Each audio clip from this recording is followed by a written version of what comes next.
પણ પૂર્વ જન્મના સંસ્કારના કારણે શ્રાપને આધીન થઈ ભગવાન પાસે એને વેર બાંધ્યો અને વેરથી વિશ્વંભરને પોતાના કર્યા, ભજીને નહીં. રાવણ ઉત્તમ બ્રાહ્મણ, રામેશ્વરની સ્થાપના કરવાની વાત આવી ત્યારે ઉત્તમ બ્રાહ્મણ તરીકે રામચંદ્રએ રાવણને વેદોક્ત બ્રાહ્મણ સમજી અને આચાર્ય બનાવ્યા. આ રાવણ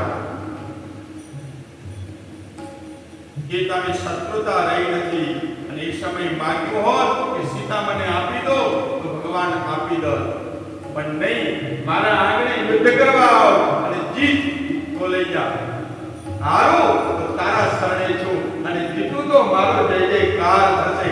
આ રાવણની કથાઓ છે. રાવણ બાળવા માટે નથી, ખોટા ખોટા પૂતળાઓ ફૂંકો છો. શું સમજો છો રાવણને તમે?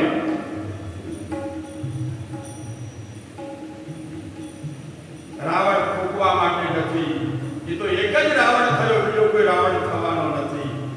જે રામની સામે વેર બાંધે થાય.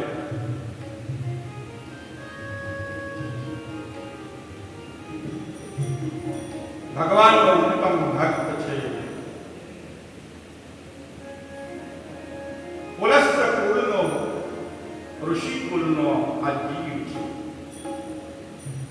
પણ મેં ના કહ્યું કે જીવમાં બે બુદ્ધિ હોય, દૈવી બુદ્ધિ અને દૈત્ય બુદ્ધિ. ક્યારેક દૈત્ય બુદ્ધિ કામ કરી જતી હોય તે અસુરત્વને પ્રાપ્ત કરે. પણ રાવણની અંદર ઘણા સદગુણો હતા, એને ભૂલી ગયા લોકો. બસ સીતાનું હરણ કર્યું, એ પકડી રાખ્યું.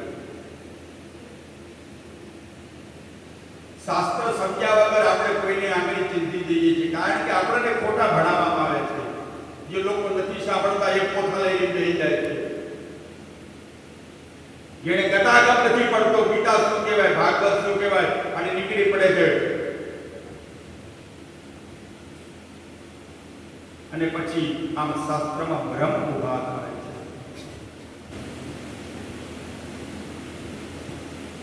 સુખદેવજી મહારાજ રાજા પરીક્ષિતને કહી રહ્યા, હે રાજન,